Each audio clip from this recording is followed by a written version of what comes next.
130 vols annulés et des retards en pagaille. L'aéroport d'Orly connaît une panne de radar au niveau de sa tour de contrôle depuis la mi-journée. Et la Direction générale de l'aviation civile a demandé aux compagnies d'annuler 40% de leurs vols. La question étant de savoir si ces perturbations vont se poursuivre demain. Éléonore Pairault et Élise Kousmac sur place. La cohue cet après-midi à l'aéroport d'Orly. Et une longue file d'attente pour ces voyageurs bloqués dans les terminaux. 130 vols ont été annulés, d'autres retardés. Ces deux amies devaient aller à Ibiza.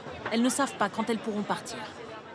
On était toutes contentes de partir et là, 10 minutes avant, mais vraiment 10 minutes avant l'embarquement, on nous dit vol annulé. Problème de radar, à voir, on n'en sait pas plus. La raison, une panne sur les dispositifs de contrôle aérien de la tour d'Orly. Plus précisément, ces outils de radar. Dans ce cadre-là, il est possible de fonctionner en mode dégradé, c'est-à-dire que les contrôleurs aériens vont réaliser toutes les missions de manière manuelle, mais évidemment, ils ne vont pas pouvoir gérer la même quantité de trafic que d'habitude.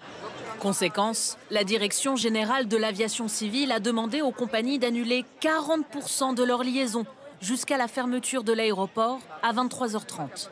Si Air France a pu déplacer la plupart de ses passagers sur d'autres vols, notamment à l'aéroport de Roissy, beaucoup de voyageurs sont encore dans l'incertitude.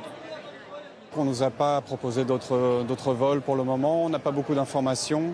Le vol est annulé pour Nice. Voilà. Je vais essayer de me renseigner, voir ce qu'il en est, quoi. À l'aéroport de Nice, justement, de nombreux vacanciers sont bloqués à la fin de leur week-end, en quête de solutions. Un peu contrariée puisque j'ai des déplacements demain et qu'on n'a pas de solution de rechange et que c'est pas facile. Voilà, et qu'on n'a pas d'informations, qu'on ne sait pas où on va dormir. Pas de possibilité de rentrer, pas de vol pour Roissy et pareil demain. Pour l'heure, la panne est toujours en cours de résolution. La Direction générale de l'aviation civile ne peut pas encore dire quand un retour à la normale sera envisagé.